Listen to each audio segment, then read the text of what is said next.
को माँ, ओई माँ मर गई, ओई माँ। सुधा की डिलीवरी का टाइम नजदीक आ गया था। बेटा जरा जोर लगा, हो जाएगा हो जाएगा। आह, आह।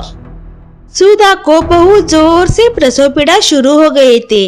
इधर उसका पति सुनील भी इधर से उधर चक्कर लगा रहा था। अरे सुनील, इतना परेशान क्यों हो रहा है? हो जाएगा ना। नहीं, ओ सुधा की पहली बार डिलीवरी है ना, इसकी वजह से मैं चिंतित हूँ। अरे पहली बार हुआ तो क्या हुआ, आज अच्छी दाई माँ बेटे है ना, वो सब कुछ ठीक कर देगी। हाँ जी हाँ। कैसे कैसे प्रसव पीड़ा सहन करके सुधा एक बेटे को जन्म देती है। बधाई हो सुनील जी, आपको बेटा हुआ है। बेटा हुआ है क्या? मैं बहुत खुश हूँ। सुधा कैसी है? वो भी ठीक है। दाई माँ बच्चे को दिखाकर अंदर सुधा के पास जाती है। तभी फिर से सुधा के पेट में दर्द उठ रहा होता है। आह, मेरे पेट में फिर से दर्द क्यों उठा है? आह, क्या हुआ बेटा सुधा? दाई माँ, मेरे पेट में फिर से दर्द उठ रहा है। ऐसी बात है क्या? मुझे लगता है कि तुझे और एक बच्चा होने वाला है। तू रुक, मैं देखती हूँ। ऐसा कहकर सुधा अपनी प्रसव पीड़ा सहन करते करते और एक बच्चे को जन्म देती है। अरे वाह, 2 बच्चे हो गए, वो भी लड़के। खुशकिस्मत हो सुनील तुम तो। अरे एक साथ 2 बेटे? अरे वाह, बहुत खूब। मेरी तो सारी टेंशन ही खत्म हो गई। तभी सुधा के पेट में और प्रसव पीड़ा चालू हो जाती है। अरे बाप रे, ये क्या हो रहा है? मेरे पेट में और दर्द हो रहा है, देखो ना दाई माँ। हाँ, और देखते देखते सुधा तीसरे बेटे को भी जन्म देती है। ये तो गजब हो गया, इतने बच्चे 3 एक साथ। हाँ, मेरे पेट में और दर्द उठ रहा है दाई माँ। और सुधा के पेट में और दर्द उठता है और सुधा एक बच्चे के बाद एक बच्चे को जन्म देती ही जा रही थी। ऐसे करके सुधा ने पूरे 100 बच्चों को जन्म दिया था।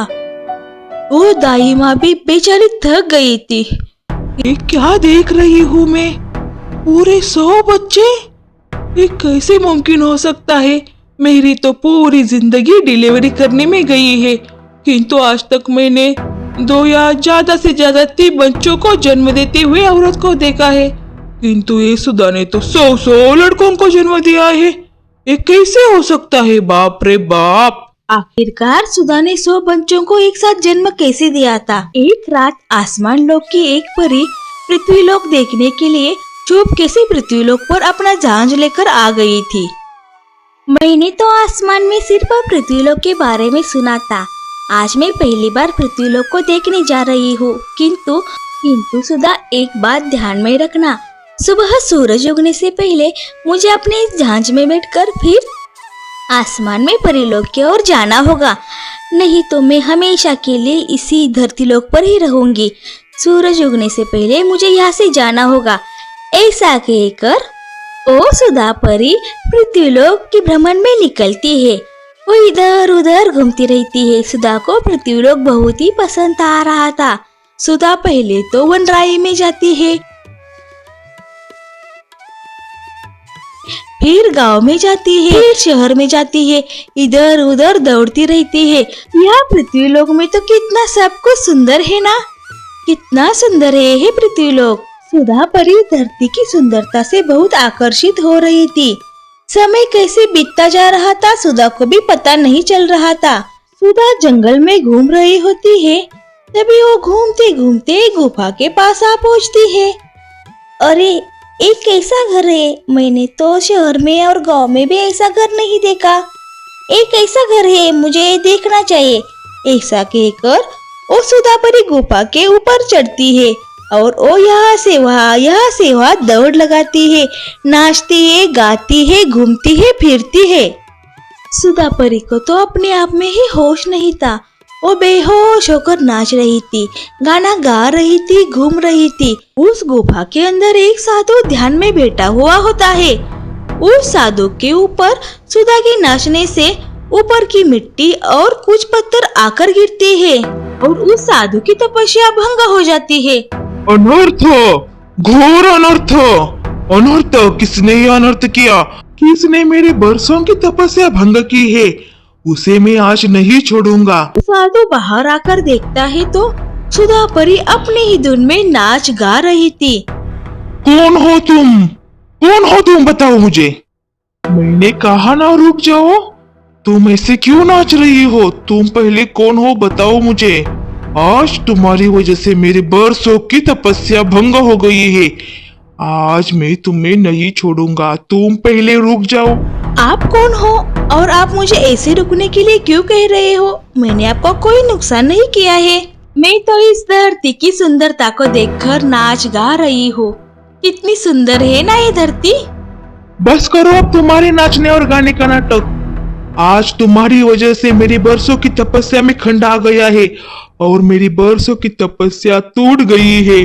फिर मुझे ये बरसों की तपस्या खड़ी करने में और फिर से ये सारा ज्ञान प्राप्त करने में कितने साल और कितना समय लगेगा, इसका कोई ज्ञान भी है तुम्हें, पागल लड़की?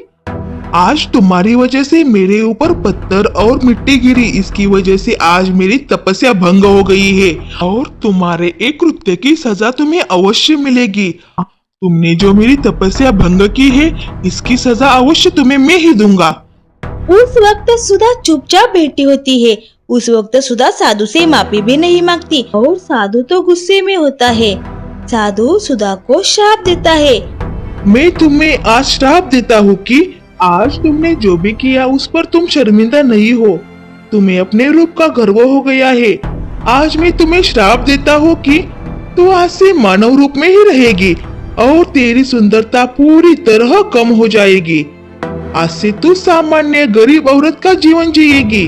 साधु का ये श्राप सुनकर सुधा परी डर जाती है। साधु महाराज मुझे क्षमा करो, मुझसे गलती हो गई है। मुझे इस श्राप से मुक्त करो साधु महाराज। मुझे अपने परिलोक जाना है। मैं यहाँ सिर्फ धरती की सौंदर्यता देखने के लिए आई हूँ, वो भी एक रात के लिए। मुझे समय कैसे बीतता गया मालूम ही नहीं हुआ। मुझे मेरे परिलोक जाना है साधु महाराज। मुझसे जो गलती हो गई है वो गलती अनजाने में हो गई है और अनजाने में हो गई गलती की इतनी बड़ी सजा आप मुझे क्यों दे रहे हो साधु महाराज? मैं आपसे माफी मांग रही हूँ, आप मुझे माफ कर दीजिए। ए देखो लड़की, मेरे मुंह से जो बात निकली है उसे मैं वापस तो नहीं ले सकता, इसलिए अभी मैं तुम्हें एक वरदान दे रहा हूँ, ऐसा समझो। मानव रूप में जब तुम्हारी शादी हो जाएगी और तुम्हें बच्चे हो जाएंगे, वो बच्चे किसी आम इंसान की तरह 1 या 2 नहीं होंगे, वो पूरे 100 होंगे। क्या साधु महाराज, मैं पूरे 100 बच्चों को जन्म देने वाली हूँ क्या? हाँ बेटी, तुम पूरे 100 बच्चों को जन्म दोगी और इसी से ही तुम्हारी श्राप से मुक्तता होगी। जिस वक्त तुम पूरे 100 बच्चों को जन्म दोगी उस वक्त ही तुम्हारे श्राप से मुक्तता हो जाएगी और फिर तुम अपने असली रूप यानी कि परी रूप में आ जाओगी। किंतु बेटी एक बात का याद रखना, तुम ये बातें कभी किसी को मत बताना। हाँ साधु महाराज। सुधापरी उस साधु महाराज का निरूप लेती है तो सुधापरी सीधी सादी औरत में बदल जाती है। फिर कई दिन के बाद सुधापरी का सुनील से विवाह हो जाता है और विवाह हो जाने के कुछ दिन बाद ही सुधापरी प्रेग्नेंट रह जाती है और उसके बाद सुधापरी अपने बच्चों को जन्म देती है। 1, 2, 3 नहीं, पूरे 100 बच्चों को सुधापरी एक साथ जन्म देती है और उसी वक्त सुधापरी अपने असली रूप में यानी परी रूप में आ जाती है। सुधापरी को परी रूप में देखकर सब लोग हैरान रह जाते हैं। उसी वक्त सुधापरी जो जो बातें बीती थी वो सब बातें अपने पति को और दाई माँ को बताती है। किंतु अब सुधापरी को इस पृथ्वीलोक पर रहना ही पसंद आ रहा था। सुधापरी साधु महाराज के पास जाती है और साधु महाराज को सब बातें बताती है। साधु महाराज, मैं सुधापरी, आपको याद है मेरी गलती की वजह से आपकी तपस्या भंग हो गई थी और इसकी सजा मुझे मिली है। मैं मेरे परी रूप से सामान्य औरत बन गई थी, किंतु आपने मुझे जो श्राप दिया था उस श्राप से आज मैं मुक्त हो गई हूँ। मैं आज मेरे परी रूप में फिर से प्रकट हुई हूँ साधु महाराज। किंतु साधु महाराज, अब मुझे मेरे बच्चों के प्रति और मेरे पति के प्रति बहुत लगाव हो गया है। अब इनके बिना मेरा रहना नामुमकिन सा हो गया है। इसलिए साधु महाराज, मुझे अब ये परिरूप नहीं चाहिए। मुझे मेरे परिरूप वापस नहीं जाना है। मुझे यही मेरे पति के पास और इस मेरे बच्चों के पास ही रहना है। साधु महाराज, आप तो दीन दयाल हो, आप ही मेरी सहायता कर सकते हो, इसलिए बड़ी उम्मीद लेकर मैं आपके पास आई हूँ। साधु महाराज, मुझे मेरा फिर से सामान्य व्रत का जन्म आप वापस दीजिए। साधु महाराज, आप मुझे यदि सामान्य रूप मेरे पहले रूप में प्रकट करेंगे तो आपका ये एहसान मैं जिंदगी भर नहीं भूलूंगी और मैं हमेशा अपने बताए हुए राह पर ही चलूंगी।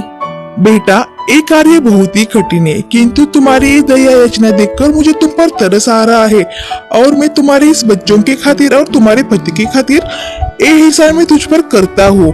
मैं मेरी सारी शक्तियों का उपयोग करके आज मैं फिर से तुम्हें उस औरत का जन्म देता हूँ जिसे तुम हमेशा अपनाना चाहते हो। अब ऐसा कहकर वो साधु महाराज उस परी को फिर उस औरत नहीं आने की सुधा में बदल देते हैं। सुधा और उसका पति बहुत खुश होते हैं। ये बात उसके 100 जादुई बच्चों को अपने पास लेते हैं और सुधा को सिर्फ एक बच्चा ही देते हैं। वो इंसान का बच्चा होता है असली। अब सुधा हमेशा के लिए पृथ्वी लोक पर ही रहने लगी थी, वो भी अपने बेटे के साथ और अपने पति के साथ। सुधा अपने एक बेटे का और अपने